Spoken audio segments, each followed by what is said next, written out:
everybody. Welcome to One Drink, a podcast where we talk about one topic for one drink. I'm Matthew. I'm Oliver. I'm Chris. Yes, and we have a local podcast, Behind the Pines podcast. I saw it. I love everything about it. Caught my eye when I was on YouTube. Tell us all about it. All right, so Behind the Pine podcast. It's just a bunch of bartenders coming on our show. We literally sit behind a bar that a lot of us do work at. We do have guests from other shows that are from other bars that come on and talk. And there's no shortage of stories in our industry. Stuff's happening every night.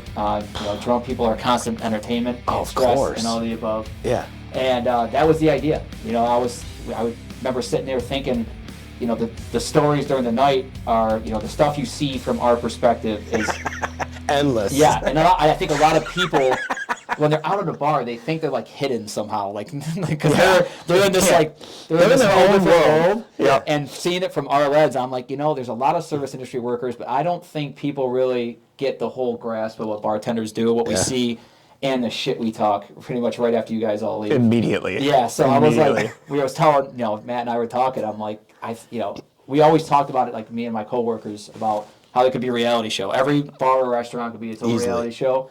And I'm like, I think we got to bring those stories to light. And I was like, that's a show, I think. And that's what we do. We just go on, we talk, and it is the gift that keeps on giving in that industry. Oh, yeah. It never stops. There's always something happening. Yeah. It's a it's like it is the gift, but then it's like Christmas gift where it's like, oh, socks. Right. Yeah. Boxers. Great. Thanks. Yeah, I actually do need those though. Yeah. So. I mean, that's it's funny because I'm 38, right? I'll be 39 this year. I don't really care that much about Christmas gifts anymore. When I get something that's like useful, like literally like socks or like a pack of white T-shirts, I'm like, fuck yeah, this is exactly what I wanted. I don't know how I tend all those ones from the year before tend to run their course right around late November, so it's perfect. Yes. So it is perfect. But that's what I got.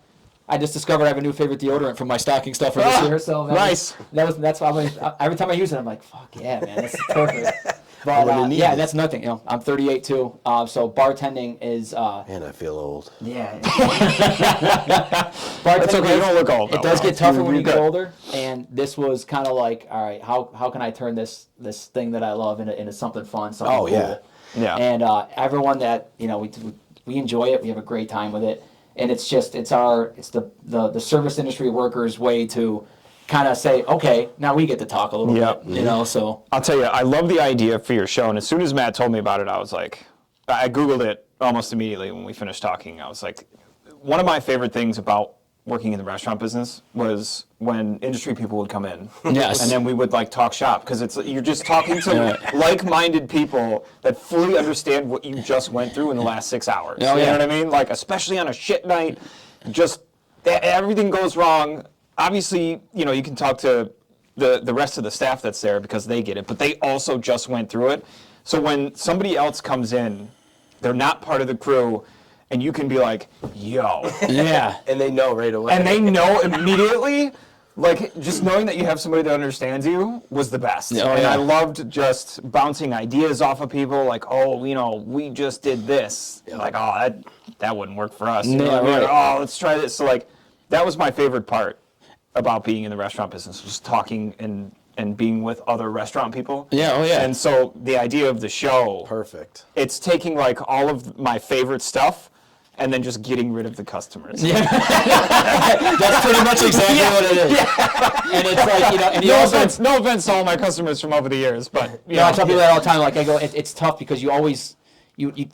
Sometimes it sounds so negative. Listen, there's a lot of great stuff too. The negatives just glare out, and the ending of one of your stories would be the jumping off point for the start one of mine, because it just reminds you of so many things. There's always stuff going on, and we always talk about trading war stories. After big nights, which I'm getting older, and it's tough to do, but my favorite times were always.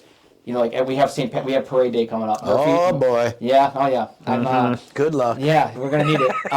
And every year it comes around, you're like, oh shit, we're all this build up to it. And then the best thing is that first thing in the morning when the bars open up Sunday after parade day, all the workers are out from the day before trading war stories. Oh yeah. And saying this fucking guy, you won't believe what happened here.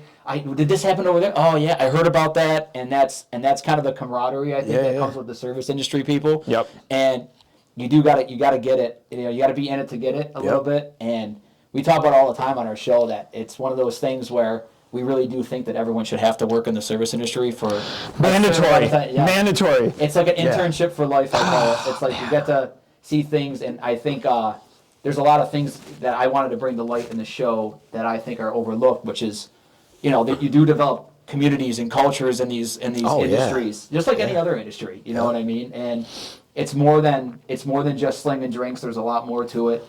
That is obviously the main goal, but it's a living, breathing industry. Yeah. I was like, I thought not only would it be fun for the bartenders to get together and talk, I had a Barbacks episode that's coming out soon, and we want to do servers, people that work events, and kind of see where that Venn diagram is, where it's hey, this is you're an event space bartender. I'm a local dive bar throwing drinks over the bar. Where is it different? Where is it similar? And kind of get that Venn diagram together. And that's perfect because you can get every angle from every aspect of that industry. But another thing that I like too is that you bring on local other business owners as well on your show, kind of like what we do. We support local businesses no matter what it is in Rochester. So for you to be doing the same thing, that kind of helps as well too. Oh yeah, for sure. And that's really a part of, I think even just the bartender culture is we support each other's shifts. We go out and say, hey, listen, all right, it's literally, we talk about it all the time, it's like its own economy. Yeah. Where it's like, hey, you scratch my back, I'll scratch yours. I'm going to come and tip you extraordinarily on your shift on Tuesday, but when I work on Wednesday, you're just going to come give me the money back. Yeah. We just the same $100 just gets passed around. It's honestly, it's just like ceremony at this point. It's just like... Sometimes, man, it'd be funny. Sometimes I'd have a group come in, and I'd be like, oh, shit. Yeah. You know what I mean? Like, damn, this is going to be... my liver's going to hurt in the morning. And then, like, a week later, I'd be like, crap. I gotta go over there now. You know what I mean? I have a night off, and I'd be like, "Oh man, it's gonna be cool." I have the night off, and it's my shift. And it'd be like, "Damn, I gotta go see Kristen now because they came in last week, and I still haven't seen them." And it's like, "Oh man, it's like I'm gonna take out that $100 and go bring it back to them."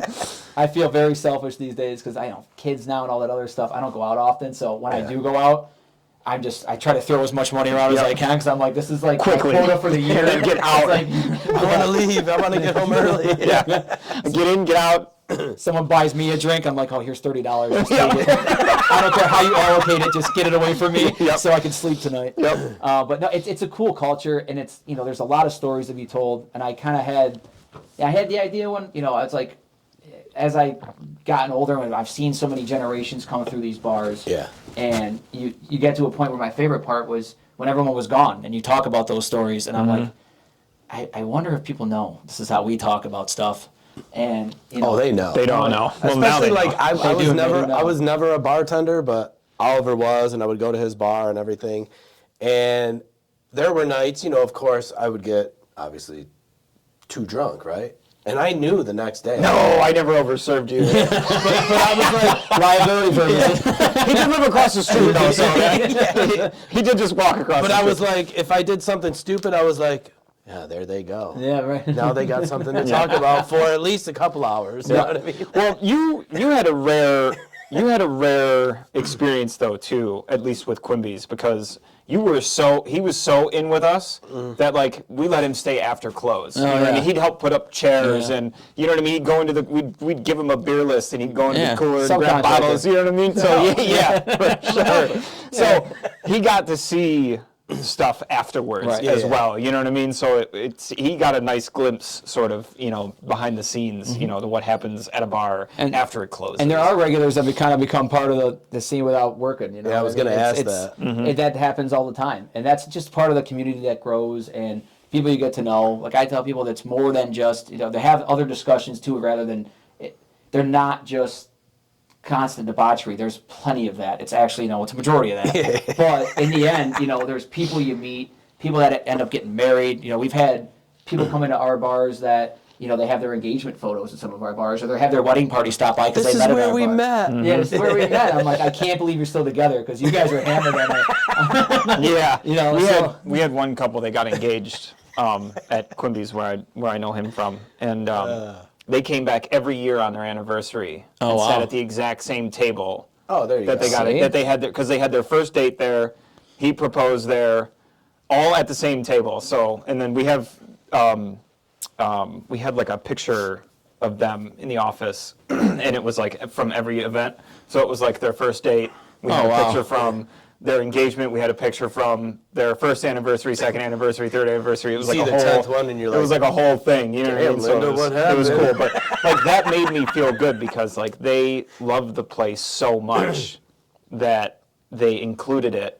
You know, the place itself into their life and into their memories, and you know that is the side that people don't hear rewarding. about. It's super cool, and we had my buddy got, you know, he proposed to his now wife in the back. I didn't realize how involved it was going to be. He was like, "Hey," I was like, "Yeah, we'll have it all set up," and then my bartender calls me, and I was just after like a second night bender, and I'm at my house, and he goes, "Yeah, you got to come help me settle this up." I'm like, "What?" Went in there, the aux cord wasn't working. I had to set up the music, all this stuff. He had like a whole thing in the back with a Christmas tree with all their pictures on it. They got engaged because I was their bartender on their first date. And then like they had this Christmas tree with all their pictures on it, and it just sat in our basement for like 3 years. So like new people would come start working for us, like, who are these people? Right, what the fuck is this tree? But you do get a lot more stories, and it's more in depth than when people, you know, because when you're a customer, you come in and that's, you know, from the time you get there to the time you leave, that's what the whole experience is. Yeah. And you get all these service industry people that stick with bars for a long time, or they've been in the industry all over the place, and they see a little bit deeper into it. So not only is the show the crazy stories, the annoying stories, the day-to-day experience, but I think it's a little peek behind the curtain as to there is more involved in that. You know, they are businesses at the end, so they're not just, you know, these constant shit show. Which, like I said, plenty of that. Not saying that, you know, this is, you know, we're not, you know, a bunch of church choir people working out there, but I think, you know, that's. And also, we were talking. I think it's a customer etiquette thing too. Customers listen to it and they're like, "Oh shit, they don't like that. I do that all the time." And it's like, yeah. Oh yeah, it hits you right, and you're just like, "Oh, that was me." Yeah, that was me. And then they're like, "Is that me? Are they talking about me?" Oh, this is really familiar. They had parts of the last night piecing together in their head when they're listening to the show. And then he's like, "Son of a bitch, but I made it on the podcast." Just blow yourself. We don't use names, so if you tell someone you're on the podcast, you're blowing yourself right. Yep.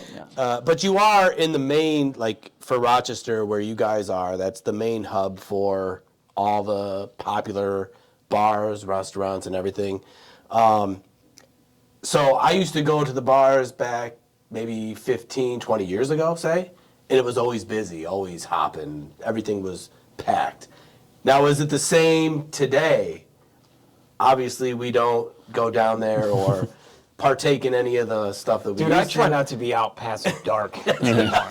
You know what I'm saying? If I get home at like 6 or 7, that's like, late. yeah. I'm like, damn, this is late. No, it is tough because it's like I'm past my bedtime when my shift starts. Yeah. And it's a lot of times and I'm like, But okay, is it still like that busy? It's busy. I think there's a little less density in the city than there used to be. Yeah. But like Park Ave, for instance, we have so many people that live out there that like it's someone's Friday every night. Yeah. You know, you got that's got a true. college crowd that's late night. You got industry workers that get out and they close their restaurant or bar at 11, 12 o'clock and they come out for the last couple hours. Yeah. You got nurses, teachers, you know, anyone really, and it's everyone's schedules are different. So, and we just never close. Like I think my brother coined this like for Magpie. He's like, Magpie's not a bar; it's a state of mind. And so, you know, we never close. We're open 365 till 2 a.m. And Nice. people are just kind of known for that, you know. So, And those are the bars too that, you know, like on a Christmas or something, right? There's people that are like, "Oh man, I'm gonna go out." And they know to go to Magpie. Oh, yeah. Those bars that always stay open all the time. Christmas is one of our best nights. It started off really slow, and then everyone's like, "Oh shit, that place is open." And then everyone's like, "I just need an excuse to Leave my family. And then word spreads, and now you're like, it's packed. You're like, oh, and then 3 years later, you know, you got 100 people dancing on the bar to Mariah Carey. Like, what the hell just happened? Yeah. So, but yeah, that's part of the culture. You know, it's like you know, you see the same people every year on Christmas that are back in the town. We have a lot of people that, you know, Magpie or Half Pint or Murphy's was like their stomping grounds, and they moved away. And when they come back into town, that's where they go. Oh, yeah. And those are the kind of stories and the connections that I think, you know, these bars and restaurants have with people. That it's a memory. It's a time where, and I've been like at Magpie since 2008, so I see all these generations come through. Yeah. And it's cool to kind of see the next generation treat their favorite bar the way we treated our favorite bar, and how the generation before, and you kind of see the kind of bar that I work at is that same thing for different generations. Yep. And that's where, I think as much as there's a lot of shit going on there, they play a really big role in community and people and relationships. Yeah. Especially now, it's people still get together. Yeah. It's a place for people to get together, socialize. And then the regulars from 10 years ago are bringing their 21-year-olds in. Yeah. And then you're like, oh, that's your son, this is my daughter. This is my... That's one thing that I don't think people realize either. You talk about all the crazy stories and all the BS that goes on, but I think that one of the main things that people don't realize is how much of an impact a restaurant can have on one of its employees' lives, especially if that employee has been there for like quite some time. Because most of the people that I know now, I met through a restaurant. Yeah. Like I met my wife at the restaurant, and because she worked there 1 day a week. You know what I mean? We bought our first house from the owner. Wow. When he moved, and then we had a daughter. So it's like my whole life. Oh yeah. Is the way that it is, and I have the people around me that I do because of that restaurant. Yeah. When the restaurant closed and I branched off and I started my painting company, my very first customer as a small business owner was one of my regulars because they knew that I painted. You know what I mean? We talk about it all the time. It's just the networking. It becomes an epicenter and like a spring off point for so many other aspects of your life. And you look at any profession. Where do people go to meet for business deals or restaurants and bars? And, and I think that working in that industry gives you that a social ability to go out and talk to people and the ease of it, and it does translate to other aspects of your life, and you can always come back to it. Yep. Stuff doesn't work out or things change or you move cities. You have a ground level where you're confident socially to go talk to people and hang out, and you have a skill that can generate revenue at any point in your life, whether it's a side hustle or there's people that people that leave the industry, go out for careers, and then come back like I wasn't making as much money. Yeah. And that's what's crazy. That's the hardest part about the restaurant business, man. It's addicting. There is so much money to be made. And the thing it's crazy. is for like you guys, I'm assuming you guys are a very, very good bartender, right? I mean, it's with experience, though. You do it for long enough. So when you get to a spot, people will tip you because you're a good bartender. Now, I'm assuming that money is, you can't make money like that all the time. No. I can make someone's weekly paycheck on a Saturday. Exactly. And my bartending is my side job at this point in my life. So, but it's, no matter how much money I make, it's like, how can I turn away an extra however many dollars to throw drinks at just, I literally just whip high noons and Surfside to people's heads for 4 hours. But, and granted, like I'm older now than a lot of our late night clientele, and, we rag on them a lot, but also they still do appreciate a good bartender. Oh yeah. And they're like, you were great, and you get joy out of that. And you get to an age where like everything I want to do well, and bartending. And we've talked about all the time that you have this thing. People that work in the industry do have this thing where we like to provide service. We just do, and it's fulfilling when you know you did a good job. And also, and at the end of the night, you're like, yeah, I earned that one. And I earned that. And like for me, I was never a bartender, but when you get a good bartender, you seem to stick with them. Like, they know what night you're working. They follow you anywhere you go. Yeah. They'll go anywhere. Yeah. If you if you switch places and you go to another place, guaranteed you're gonna have regulars come with you. Exactly. And we tell people you got to build your shifts. You got to do stuff, and these are the things that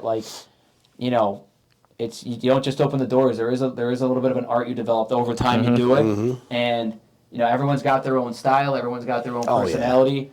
Some people fit better at some bars than others. So these are all things that, to the customer, it looks like you just show up and this is what, but we're working. Oh yeah, we are working. Oh yeah, the good ones anyways. Yeah, right. The good ones anyways. Yeah. There's a lot of people you get that'll work really hard for 2 people, and you got other bartenders that won't work hard for 100. So it's all over the place. Well, and it's Matt. You remember what I did with Mondays, with Quimby's, man. Mondays ended up after I took over the absolute dead Monday night shift. I mean, when I started it, we were doing like $300 on the bar, and that was it. Yeah. And when I ended, or when the restaurant ended, Monday overall was the second busiest day of the week next to Friday. You got to build your nights, you know what I mean? And it was then I was doing $2,200 on the bar. Right. On a Monday night. No, you got to build your nights. He's like, coming on a Monday, I was like, I gotta work, but Monday. I might show up for 1 or 2 or 10 or fuck, no, I'm calling. Next thing you know, you're putting up bar stools with them at 2:30. I'm sick. I'm not coming into work tomorrow. I used to tell people all the time, like, I want to have like a magpie letterhead that says like he won't be making it into work tomorrow. And just say, hey, it's our fault. Right. Get one of those little stamps, you know what I mean, like a notary, Right. you know? It just, So it looks all official, but it just, then they won't actually look at it and be like, oh, raised stamp. seal it with like melted wax. And then and eventually though, somebody's going to look at it and be like, Magpie? Is that Magpie? What the? Is this from a bar? I'm going to Magpie. Right. I don't got to work today. Come in. Hey, I just said you got my employee drunk. Next thing you know, I get the boss drunk too. Yeah. And then that's where we go. And that's it is. There's just more to the industry, and there's a little humanitarian side to it too, where it's like, yeah, here's the humility of the people that work and that are serving you, and that show up every day, whether we have shitty days or we have our own stuff going on. Of course. You know, we're showing up to make sure that you have a good time. Yep. And you know, there are a lot of customers that are super appreciative of it, but there's the ones that not. They look at you as if you're a servant. Oh yeah. And don't get me wrong, that is part of, you know, we are there to serve you, but we also have every right to tell you to go fuck yourself. Exactly. And you know, there's a huge correlation too between the restaurant business and podcasting, because it seems like just set up a camera, get a mic, and just talk about shit, and then upload it to YouTube or to Spotify or whatever. No. Yeah. There's so much more to it than just that. Yeah. You know, and that's the way I feel about the restaurant business. That's too, actually that's a really good correlation. It really is. There's so much that goes on behind it. Yes. You know what I'm saying? Way more. And you know now, being in the doing the podcast for a year, it's not as simple as everyone thinks it is. Right. And there is a lot of behind the scenes, like your producer. Alex. He has to do a lot of work behind the scenes when it comes to audio, video, everything, you know? Making sure the levels are right, making sure that everything's in the frame, and then you got to deal with all the editing stuff, which is why he does it and I don't. Same thing with I fucking lose my mind if I had to do that too. I'm like on the show, and then I ask Alex when we get done, I'm like, how'd it go? like I wasn't in front of the camera for an hour and a half. He always texts me like a couple hours after the show, and he'll be like, "That was a good one." Oh yeah. I'll be like, "Whew!" Yeah. Like, oh, thank God, because sometimes Everything I'll be like, went right. Sometimes Because, I mean, there is mistakes. Yep. Sometimes you forget to hit record, or the audio, or the mic won't work, or there's just so many things we had a couple of shows can go wrong. in the beginning where just the audio that we were working with was, you know, it was a $20 microphone and, you know, a 3.5 millimeter aux cord that we found like in the junk drawer that like would work connected to our phone Podcasting's on some easy. stupid little, you know, on a shelf with like a couple of books on it, and then this stupid tiny little tripod so that it would like be high enough. There were so many times where like, you know, we'd have to jiggle the cord like to make it like work, or we'd film an entire show, and we do everything pretty much off the cuff too. You know what I mean? Like we'll make some notes on some stuff, or you know, we'll do this or we'll do that, or you know, we'll chat, you know, pre-show and just make sure that you know we're on the same page about you know kind of how we sort of want it to go. But we're pretty much off the cuff, so it's not like we can just recreate a show. No. You know, especially when something's like funny or you know, such something random will happen. Yeah. And there's been shows where the audio didn't work, or you know the level was like way too low, and it's just you know a whole show gets ruined. Or we tried to, I think we redid one show. It was one of the conspiracy theory shows, and it sucked. It was terrible. You can't, and that's we like. So I had a script before we did our first episode, and I'm looking at it, I'm like, get rid of it, because especially bartenders, you know, we talk and everything. It's kind of one story leads into another. But you know, we've had you know issues where we tried to film when we were open. Our first episode, it didn't work out. And it made Alex's life a hell of a lot harder. And we're like, all right, so you got that learning curve. We've lost a couple episodes because, you know, we didn't toggle one button. You know what I mean? And those are the learning curves, and you got to take those hits. But like you said, you can't recreate them. Like, I'm going to have those people back on. Yep. But it's like, you know, you have these authentic conversations, and it's tough to recreate it. Yeah, I know. And I tell the people that are going to come back on, like, don't even worry about the last one. It didn't happen. Yep. We're starting from scratch. Yep. Because, you know, it's really, you can't, any moment in your life you think of, it's really tough to you can't reenact the same event twice. Yep. Yeah. Well, especially the connection too between two people when they're having that Right. kind of conversation too. You know what I mean? Like Especially if it's a good one. Yeah, especially if it's a good one. Especially if it's a good one. You're like, especially when you're off the rip for the most part. Right. You can't do it again. You know what I mean? It's not going to be the same. But when it does go right and you get those good moments, you're like, yes. And I think Like, that too, was a good show. there's so much competition out there with podcasts. There's so much content out there, and you got AI coming in and stuff. And that's why I really think there's going to be a continued longing for got people just sitting down talking one on one. And I think we talked about it, like it correlates to the bar, where that's a place where they come to meet. That's a place where people are still doing face-to-face interaction. It's very important. And it's relatable to a lot of people. Right. Yeah. So even if you went to the bar once in your life, right? You're going to see this and you're going to, whatever story's being told, it's relatable. Oh, yeah. You know what I mean? So the niche that you have is fantastic. Yeah, no, if customers, everyone's worked in the service industry, knows someone who did. Oh, yeah. Or, like they always come in and visit their friend during their shifts, and they kind of get the inside scoop. And I really, another thing is too, like, I go by bar rules, where it's, no politics, no religion. Yes. And I that's think, exactly what our show follows. The exact same rules. So enough people are angry about all that shit, and I think this is it's a nice pressure valve for your guy. Like your guys show the same thing. Yeah. And it's like it's a nice release to say, listen, let's take a break. Yep. And that's what people go to the bar for. Exactly. Take a break, have a drink. And I'll tell people all the time, you start talking about politics, they're like, no. Yep. Don't do it. Right. Don't do it. Go outside if you want to do it. Not in here. Go to different zip codes. I don't want to be near it. This is the place of harmony and destruction. Yep. And that's people ask me all the time when I tell them about our show, and they'll be like, "Oh, what's it about?" I'm like, "Nothing." Yeah. Everything, nothing. Everything, You know nothing, what I mean? Like it doesn't. I don't know. It depends on the week. It's those conversations, and I'm sure you guys heard them 1,000 times. You know those weird conversations that someone's like, "Oh, how long did it take to get to the moon?" Or just, for example, right? And you hear a funny, weird conversation, you're like, "Oh, yeah." So that's kind of like what we bring to the forefront is just humorous, funny topics that just hanging out and shooting the shit. Yeah, and it's all it is, and that's what I think people, especially everyone's on screens all the time. I think granted we're on a screen right now, but but you can watch us. Yes, always. Yeah, all the time, constantly. Keep watching your screens. Yep. Except for when you're at the bar. Right. Yeah. Then put your. Now, do you get that away. a lot? Like bartending, like. For me, when we went to the bar, we were talking and we were trying to, do whatever we were trying to do. But do you see people there like just on their phones? Both. I do. I pay really close attention to that. Actually, it's like, especially it's a younger generation because I'm older.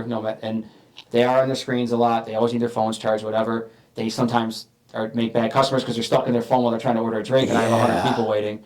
But I pay attention when I do catch people are talking. And I think that's super important for Thank God. For society, for humanity. And I think, even though they might not remember the conversations, they still want the interaction. Yeah. Especially slower times of the night, like the earlier parts of the night. You need people coming in. We're surrounded by restaurants, so we see a lot of first dates that are, having a drink while they're waiting for their table. Let's take a picture. Yeah. And I tell people all the time, bartenders, we throw out assists all the time. Oh, 100%. We're a good buffer. You see you see a bad date, a date starting off that's doesn't look like it's going well. We step in and try to help out. Yes. Maybe break the ice a little bit or take so much pressure off of one of the people. Yep. You look like you need a shot. Right. No, really take this. While she's in the bathroom, hurry up, loosen up a little bit. Yeah. But also, I tell this story all the time. There was this couple, a young couple, they waited so long for their table, but then they started ripping shots. When she went to the bathroom, I go, pump the brakes, dude. Yeah. Because when you go to that small, quiet restaurant and you're hammered, you're gonna make it's gonna suck. You're not gonna have this environment to back you up. You know what I mean? But yeah, it's you see a lot of stuff, and to see people getting together still and wanting to socially come out and do stuff. I think that's super important, and everyone can have fun at a bar. Hell yeah. You walk into, you meet people at the bar. I met my wife at the bar. And, even though your life changes, it stays with you all the time. And now, I don't know if, I don't think I've ever been to Magpie. Maybe I have. I can't remember. But is it like a small, I don't want to say dive bar, but is it like a dive bar? It's kind of become that. I mean, I want to say it, and I say that in all the best senses of the word. That's what I'm saying. It's like the Cheers of the neighborhood. Yeah. Like everyone knows the bartenders. We've had a long-standing staff.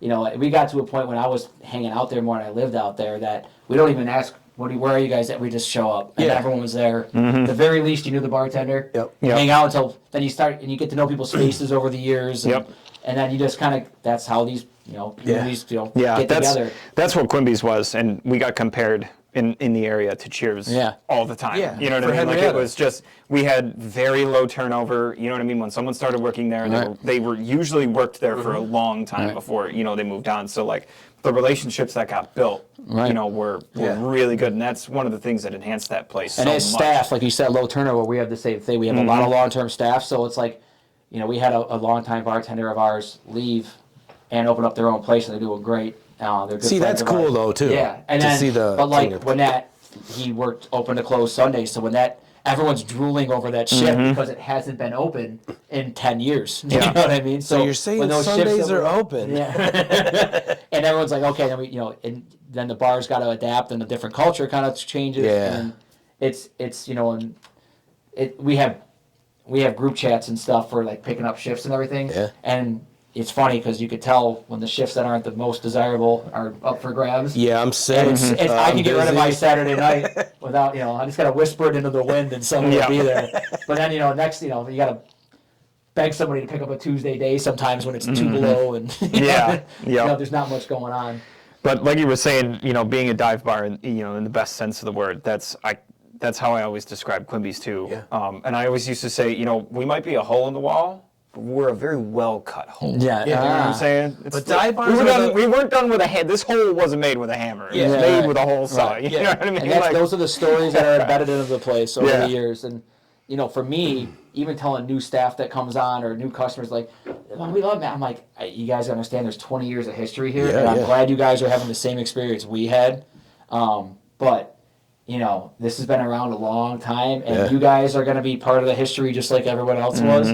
And you come back when you're in town. You say, hey, listen, if we're out, or if you moved out to the suburbs, if you're out in the area, like you have to stop at this place for a drink. Yeah. And it becomes that ceremonial thing and part of people's lives. And we had you were telling people I got in, they had their dates throughout the years, their anniversaries. My bar, I've told this story before. My barber met his wife at Public House that we used to own, and. He pulled her up. He pulled a stool up first. When we closed, I gave him one of the stools. He brought it home to her. She goes, "I know exactly what that is," and that's the cool thing. And now they're married with a kid, and it's like Public House was a shit show. Yeah. And then you see people's lives start from those little moments. We had when Quimby's closed, we had a couple people got stools. Oh yeah.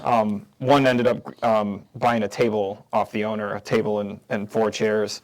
But it's funny too, because like I'll get a text randomly sometimes, it'll be a stool, and I'll be like, oh shit, that's one of Quimby's stools. And then like I'll see who it's from, and it's in a corner in their kitchen. You know what I mean? And it's just like hanging out. It still lives there. And the place meant so much to them that they grabbed a stool and they have it in their home, in a cool spot. It's like it becomes a conversation piece for them because and every time they look at it, it brings back those memories and those times. And then they're like, well, let's go to Magpie or let's go to Quimby's. Being part of what created those memories for someone, or those lasting memories for someone, is one of the most rewarding parts about having been in that industry. You know what I mean? Just to be associated, to the point where they have my phone number and they text me when they think about Quimby's. You know what I mean? Like they'll have a Reuben somewhere and they'll be like, this isn't as good as Quimby's. You know what I mean? Or somebody will text me and be like, hey, do you have the recipe for that wing sauce? You know what I mean? Or it's just something random and it's just like, I know. I do, yes, but no, I don't. For enough money, you can have it too. Oliver's Quimby sauce. Yes. And it really is a huge part of that. And all the time, it brings back great memories. It brings people together. And like how we talk about the jumping off as an industry worker to other parts of your life, customers carry that with them in their lives too. And I had a regular on Mondays, and he didn't show up one Monday, and I did like a wellness check on him. He's like, I forgot to tell you I was going to Dallas. And then he was with all his buddies in Dallas. He goes, my bartender hasn't seen me in a week. Because I've only been gone 1 week. That's we used to do the same thing. Like, hey, have you seen Jim? Yeah, right. Like, has he been in? No. No. Fuck, where is he? You gotta check and in then on we'd them. do the same thing. Like we'd call another regular and it'd be like, "Hey, can you call and see if Jim's okay?" Yeah. And they'll be like, "Oh yeah, he's in Seattle visiting his daughter." And it's like he couldn't tell anybody. Yeah. You know what I mean? Like he owes us an explanation, like why he's not there. We didn't sign a permission slip for that. What the fuck? Then you can't tell anybody that you're leaving. Yeah. You know, You're part of our budget too. or somebody'd be like, "Oh yeah, that's right. He told me last week he was going to see his daughter." It's like, way to tell us. Yeah, thanks. Like we were in a panic. I'm getting ready to call Seattle PD here. Like, what's going on right now? That's also, you get regulars get like, like, oh, we're getting married or we're having a kid. I'm like, congratulations. There goes that part of my. I just lost for my regulars on Wednesdays, but congratulations, guys. And that's the thing too, is like little bars like that, community bars, you do meet really good people. Oh, yeah. And sometimes those regulars will become part of like your friendship or maybe even a best friend. You never know. Yep. Because, obviously everybody's from different worlds. When they go to a bar, they go there to get away from everything. But you meet a lot of cool people. Oh, yeah, for sure. We have our regulars and friends that we've known at the bars. They come to my dad's house for Christmas. We do like a late Christmas there every year. That's what I'm saying. But that's also us roping them in like, well, I guess we got to go to the bar now after he ate. But yeah, you get all that stuff. And like we have, people that meet at the bars and then they want to have their favorite bartender go bartend their wedding. So we lend out our bartenders like, yeah, go bartend their wedding. And you do become a part of people's lives. Yeah. And it's super cool, super fun, super stressful. When you're not in the mood for a busy bar, it's a really tough gig. Oh, yeah. It's, when you're like... Because, you do have your life Right. and whatever's going on in your life.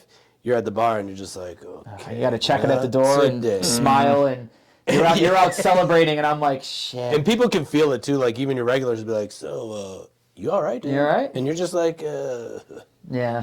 Just got to smell it. And turn around and like a little tear comes out every once in a while and you got to wipe it away and turn around with a smile. I got to go to the bathroom. I'll be back.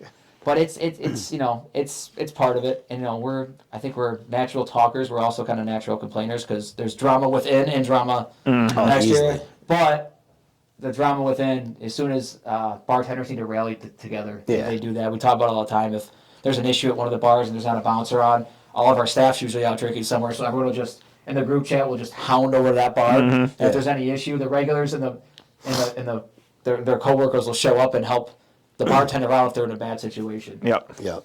So, And that's the thing too, is like we always say when we support local businesses, the small business and bars, they stick together. Oh, yeah. You know what I mean? Like, what's going on at different bars because people come. It's just the community. we have an issue like with someone that's like a consistent issue. I'll tell people all the time, like, you will not have a drink in this zip code. Right. Because I'll text everyone your picture. And that's everyone. And then you're going to be the guy when all your friends want to go out, like, oh, I have to go a half an hour away to get a drink. The Ubers are more expensive than my bar tabs. Can we go drinking Breeze? Yeah, right. No. No, you can too. You can. It's like an old wanted poster from like the Wild West, just tumbling through all the towns of Rochester. Everybody's like, phone. This guy's a Ding, dick. ding, ding, ding, ding, ding. You get like a sighting, like if someone disappears for a while, thinks we forgot. Amber alert. No, It's like, People don't forget, shit. man. people don't forget. Ever. Bartenders definitely don't No, forget. don't forget. Just your name. Just your name, yes. Yes, just your name. But there is more to it, and that's kind of that is the point of the show. And like I said, for us to kind of bring our conversations to the light, because we play therapists, we do all these things. And, Oh, yeah. we know what's going on with all of our customers' personal lives, and sometimes vice versa. Sometimes too much. Yeah, too much. You're to just a like, point. oh my God, Larry. What? Sometimes you get to the Yeah. point where a regular will tell you something and you'll be like, why the fuck are you telling me that? Yeah, I don't need to know this. Yeah, I don't need to know And then this. it's on your mind. Yeah. Yeah. And now you're like, well, now I'm responsible Yeah. for what they said. You like, go now home it's and like, you're like, if the cops subpoena this footage, I have to give it to him. shit. But then on the inside, I'm like, And we see a lot really of have shit. to We tell? co- That's kind of cool. We cover for people. We know what's going on. We see shit all the time we don't talk about. Like, oh, that person shouldn't be here with that person, but I'm not going to say anything. Yeah. sometimes somebody would walk in and be like, hey, have you seen John? It's like, nope. Nope. Not Or you today. See someone with a different girl every week. Like, introduce yourself like you've never seen him before. Yep. Hey, Steve. I'm Chris. Yep. It's like, or they'll walk in and they'll like, it was funny. I had a customer that he used to come in all the time with this lady, and they were both cheating on their respective. We had one of those. But we were their bar, like we were their Yeah. cheat bar. You know what I'm saying? And it was funny because when I first found out about it, I covered a shift that I never worked. You know what I mean? And like, I saw him come in there, and he had just been in with like his actual wife, like 3 weeks prior. And I looked at him and I was like, man, this guy looks fucking familiar. And I was like, wait a minute. So I went and got one of the other people that usually worked on the other shift with me. I was like, is that? And they were like, oh, he was in here with a different chick a couple weeks ago. And I was like, so which one's the side one? Yeah, right. So then it turned into a mystery. You know what I mean? Like, which one's the wife and which one's the other one? Pepe Silva, you got all the straight. And you go, there is no Pepe. No, there is no Carol. Pepe Silva. That's literally what happened. And then also that's how shit and rumors start, though. And it's you gotta love it. We see it all the time. And you gotta wonder, how does he not get caught? Yeah. Well, that's the thing What too. the hell? Oh, he did. I'm sure. It blew up at your bar. Oh yeah, it sure did. It sure did. And then you start picking up those shifts, and you don't want to be the one to miss one. Yeah, man, it's like being home in time to watch, the newest episode. Tuesday shift. Right. I'm in. 8 o'clock, right? 8 o'clock. And I remember when we were talking about beforehand, we didn't want to focus too much on the actual restaurant and bar industry, but that's. I know. I really tried to be good. I said this before the show because we're going to go on to their show in a couple of weeks, and I told them I was like, I'm really going to try and focus and stick to podcasts because we were just going to talk about podcasting on this show, and I was like, I'm really going to try hard not to like just get into like restaurant and bar stuff, and that's what we did the entire show. I did try. I tried. It validates my concept. That's what I'm saying. I tried one segue where I tried to make the correlation between restaurants and podcasts. Yeah. And we stuck there for about half a second, and then we all switched back to restaurants. So I was like, I'm just going to let it fucking ride. That was still a good correlation because what I've also talked like how it's tough to budget your life bartending is also tough to like figure this stuff out. It's like, okay, what's my return on my time and all these other things because there's people that strictly rely on bartending. We have our slow months and everything, and it's difficult to say, okay, but there is a passion for it. I think there's a passion for podcasting too. Oh yeah.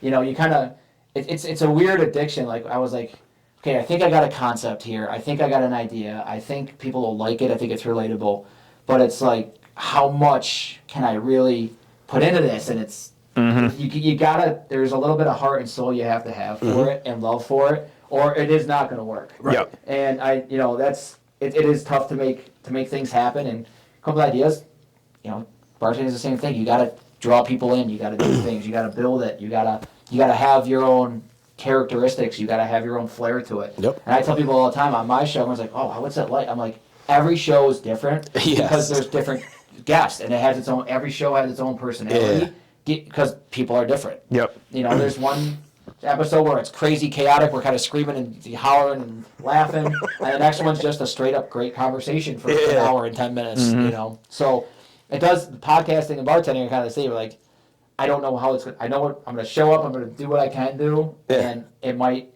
some days are going to be just different or not better or worse. Yep. But there is definitely a lot of correlation. Really, the only thing going into it is I'm going to go and make some drinks. Yeah. That's about the only guarantee. Yep. Just like this, like I'm going to go sit down and chat with Matt and potentially somebody else for about an hour. Yeah.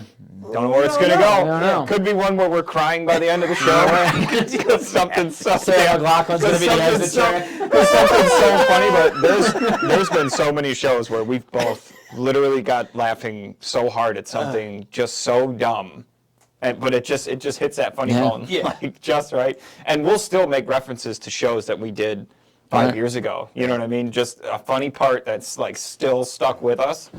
It kind of becomes part of like your mantra. Oh you know yeah. what I mean, it's like okay, and you want to always shoot for those moments. Mm-hmm. That's of course. Like, and that's the thing with doing this stuff is. I love when we don't have a script. We just sit down and we're like, all right, what's going to happen? That's all right, let's go. Yep. That's what makes it exciting too. You know what I mean? Because we sit down and we don't know how it's going to go. It could be so shit that we don't even release it. Right. But it hasn't been that yet. So. But it also proves the point that Behind the Pine podcast is a very relatable podcast because no matter what it is, you could sit down and like we just did. We went off. We have so many stories about it. Yep. Right. This is just a minute thing of what you guys have to tell. You know what I mean? So Maybe we'll do an offshoot one and we'll call it Behind the Mic. Oh, wow. It'll just be about podcasting itself. We have to put it on VH1 like behind the music. No, it's a ton of fun. It really is. We enjoy doing it. It brings people together. It's a similar thing as like being at the bar, but it's just in a whole different medium, and people get to let loose a little bit. And I think there's like any job, you want to vent. You want to talk to people, and it is relatable. Yeah. Customers, service industry workers. I've had people reach out to me like, "Hey, I'm an attorney now, but I bartended in my 20s when I was in college," and she goes, "I love your show." And exactly. it's so little cool. things like that. And it's like because it sticks with you. We had David Gunning on for like our first virtual episode, which is another thing Alex and I had to tackle more. See, we haven't dived into that yet, but no, we did okay. I think it came out okay. But he was an actor in New York City and Hollywood. He started off bartending, still bartends now. Nice. And he's down in Florida, and he found the show. He writes books about bartenders dealing with douchebag customers, and as soon as we start getting into the conversation, why podcasting has been great is you can relate to it. You can just read. And you talk to someone like, holy shit, you were in Philadelphia, New York, California, now Florida, and we're talking about the same experience. And I've never bartended outside of Rochester. Yeah. So it's kind of crazy. And now people know you like from all over the place, and they're like, man, that dude looks familiar. You know what I mean? Yeah. So no, it's been a ton of fun. We really enjoy doing it, and that's the thing is like I was literally sitting at a restaurant here in Henrietta, blah blah blah. There's a guy sitting next to us. We're watching the college football game, this and that. He's talking. He's like, "Oh, I'm about to go to Magpie." I said, "Oh." I was like, "We're about to do a podcast." He goes, "Oh yeah, I know Chris." He's like, "My girlfriend was on his podcast." Oh no shit. Just like that, and I was like, "Wow." I was like, "All right, yeah." So we do a podcast too, this and that, and you didn't even know, you know what I mean? Yeah. So just word of mouth, slowly. That's how I heard about you guys. I play my episodes at the bar while I'm working, just to get people to see it, notice it, and it's self promotion, but that's how you build community and stuff. And there was a guy who worked in the service industry. He was a back of the house guy, and he was like, "My friends do this podcast," and I reached out to you guys pretty much right away, and here we are. So that's how it works, though. Yeah. And it's funny. I went up to I was up in Queensbury last year, working on a project, and I walked into this little dive bar. It was right after I got out of work. It was like a Tuesday. I don't know anybody way up there, but I go into this place. There's 2 people at the bar. It must have just opened, but I walked in and I had one of my One Drink T-shirts on when I walked in there, and the bartender was staring at me weird, and I'm like, she likes me. I was like, I don't know what's going on. And I was like, hi. I was like, you guys open? And she was like, yeah, come on in. And she goes, I know you. And she goes, you're on that podcast. And she was pointing at my shirt, and I was like, is somebody pulling one on? Yeah, right. Ashton Kutcher's going to pop out of the back. And she was like, yeah. She was like, One Drink. She was like, I watch you. And I was like, get the fuck out of here. You know what I mean? Like, in the middle of it. Queensbury's not a big town. You know what I mean? We weren't near, I don't want to say she was old, but I mean, she was double my age at least, but I mean she ended up being super cool. But like I hung out with her the whole for awesome. like 3 hours. You know what I mean? Oliver's moving pretty soon. He's gonna be he's gonna be a local celebrity in Queensbury now. Yeah, Mayor of Queensbury. That's it. I like it. I'm in. It is cool. Like I tell people walking like I heard you guys have a podcast. I'm like. So it's also good for the bar, too, because you're like, oh, cool. Oh, yeah. Now it's like a different medium where you can connect with people outside of other And that's things. the thing, too, is like, just for example, if we were like, hey, can One Drink Podcast film from your bar? Now it's promotion for your bar. Right. You know what I mean? It's going to, and yes, you can, by the way. No. Yeah. Yes, because we've done that before, and it's free promotion. Yeah. So it's like. That is part of it, and it is really, and that's, you got, I'm not gonna like poo-poo anybody, but it's like you got like the influencer side of things, which to me is just not my style. Yeah, and I think this kind of stuff is what really builds, and everyone wants to support each other. Any podcaster I've talked to that's really like enjoys it. Yeah. That's really been their main goal. It's Yeah. like, you know, they're not like, hey, I need overnight success or anything like that. Yeah. It's like, I like doing this. You have a cool thing. Let's make a cool thing. Exactly. And that's as far as it goes. And even it doesn't have to be a viral video or do anything. Everyone has fun. You get to meet new people. Yep. Yeah. And it does translate to bartending because that's the same thing. You walk in, you have fun. Yeah. You know, it's an experience, and Yep. you meet some cool people along the way. I like it because I've never been like good at art or music or like anything like that, right? So like I like when we get to work with another podcaster that also just enjoys it because they enjoy it. Exactly. Because I feel like it's like when two musicians meet Right. and they're like, yo, you want to jam? Yeah. And they're like, yeah, cool. And then like they just do something dope and just Yeah. make something cool together. You know Yeah. what I mean? That's why I like it when you know, we get together with another podcast. No, for sure. Because I feel like we get to just make something cool together Yeah. in a realm that we both understand, Yep. and then give it to somebody But at to the enjoy. same And if they time- don't enjoy it, I don't give a shit. Yeah, right. You know what I mean? Like, And at the same if you don't time, like it, that's fine. You get to learn, like, his podcast does something completely different than our podcast. Right. Yeah. Like, our podcast, we probably do things differently than every podcast. I don't know, but it's fun to cross-reference and learn Yep. at the same time. Well, it's No, like it really before the is. show, you know, we were talking about, you know, audio setups and, you know, what, you know, how we record and that, you know, we just use these little mics, a couple cameras, and then that's it. We're done with it. You know what I mean? And, Yeah. you know, just going back and forth and being like, you know, how do you guys do this? How do you guys do that? What do that's we do what's for this? fun What do we to do me. for that? I You know what love mean? that Yeah. part. No, and it's also like sometimes you're like, if you're running into problem stuff too, like, okay, I'm not the only one. Yeah. Everyone's got their struggles. And Yep. it's like, man, I just thought we were having a hard time. And it's like, Yeah. no, the whole thing's a hard time. Like, Yeah. there's a lot that goes into it. We got to plan things, you know, and we talk about it. You know, Alex and I both have families, and it's like you're juggling other jobs and you're juggling yeah. family. And, I got to go get the kid. How many times Alex and I have been trying to get stuff done late night, like on Zoom or something, like editing or Yeah. whatever. And it's, you know, I'm like, all right, I think I have a half an hour till one of my kids wakes up for the first time. Let's and then get it two in. minutes later, I'm like, okay, bye, my son's up. I gotta go. Sure, we tried. And that was like, even prior to this, I was like, the hardest thing for us is when it comes to guests is, you know, scheduling things. Right. Because, you know, families, everybody's life is different. And when you set that date for, like, us, you know, we're everything busy besides podcasts, we have to stick to that date. Yeah. Things do happen, I get it, of course, but once we get that date, we're like, it's such a relief. It's such a relief. We got something on the books. Okay, now we're good to go. So I was telling you guys, like, we have to film on nights where Murphy's is closed because it just doesn't work out any other way. There's too much other shit going on. Mics pick up too much.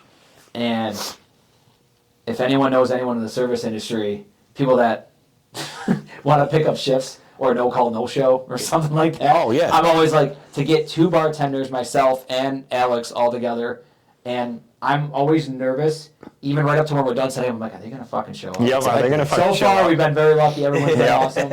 And then, you know, for bartenders, like, yeah, I get to hang out talking about Oh, yeah. bartending, and you give me a couple of drinks, and we just shoot the shit. Like, I'm that's all it gonna is. be on the big screen. Okay, Yeah. I'm there. Yeah. People look at me all the time when I'm at Magpie bartending, and I'm listening. They're like, I see people do double takes. I'm like, yes, it is me. It is me. I've had people literally. I'll see how long I can get them going. Like, Yeah. that guy looks like you. I'm like, really? I know. Granted, I've since the first episode, I will say I've lost weight, so I'm also like, no, I don't think that's me. I don't know who that fucking guy. You're like, is. I go to the gym. Yeah, that guy does it. That guy's got terrible posture. It looks like he's sweating in the middle of January.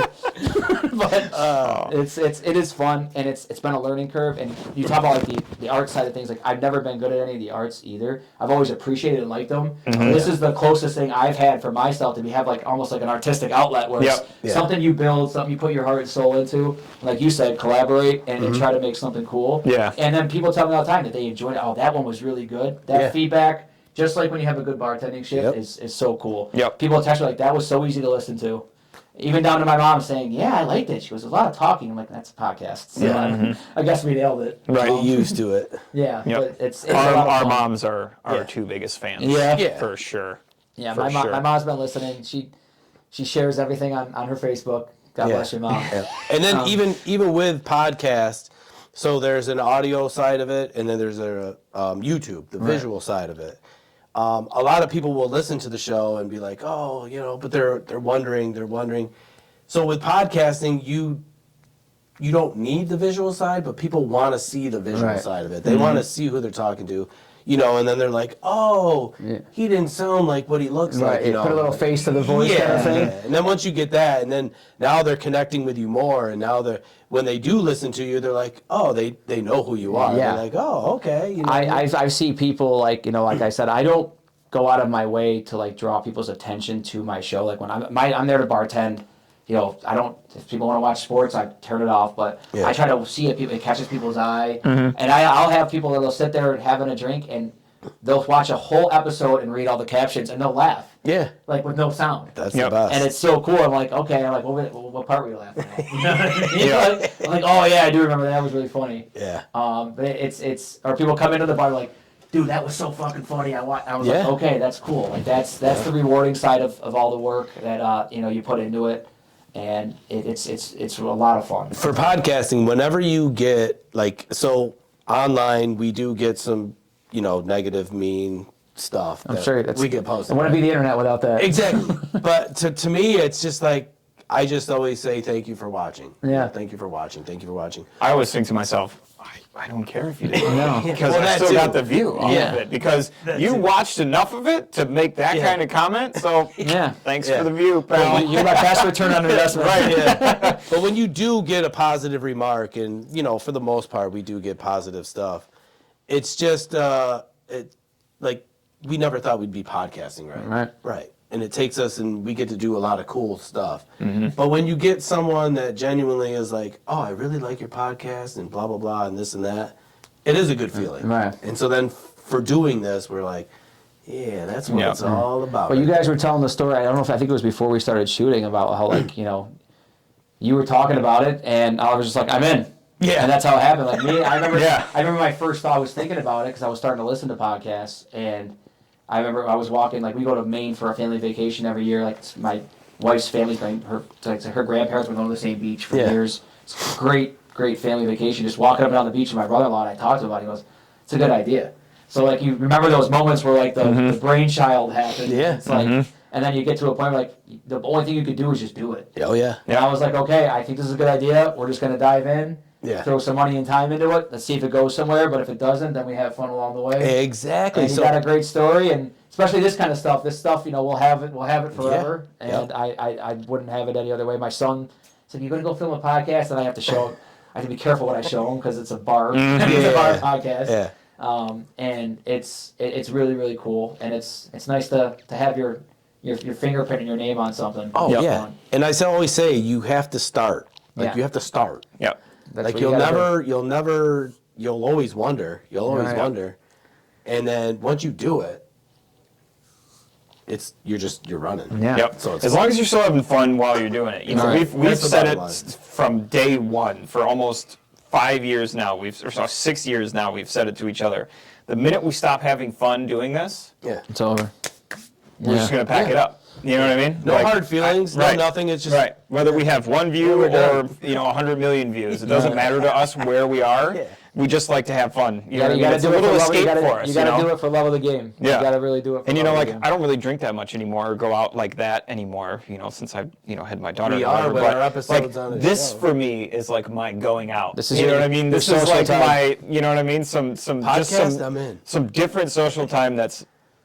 I don't mean to sound bad, but that's not with. My girls. You know what I mean? You just need that. It is weird when you start having kids. You're like, that's my social life now is I'm socially exhausted by the end of the day. Yes. Talking about family. Yes. So, and it's awesome. And it is really cool. And I don't sit on the other side of the bar that much, if ever anymore.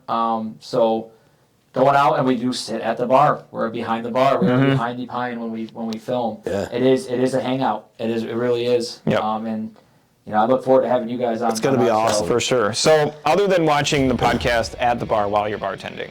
Which is fantastic. I love that. I do too. Where else can everybody find you? I'm on, the best way to do it, we're on Apple, we're on iTunes, we are on Spotify, we're on iHeartRadio, YouTube. You can follow us on all our socials, Instagram, X. Best thing to do is just go to behindthepinepodcast.com. Right on our landing page, all the links where you can follow and subscribe wherever you watch your podcast.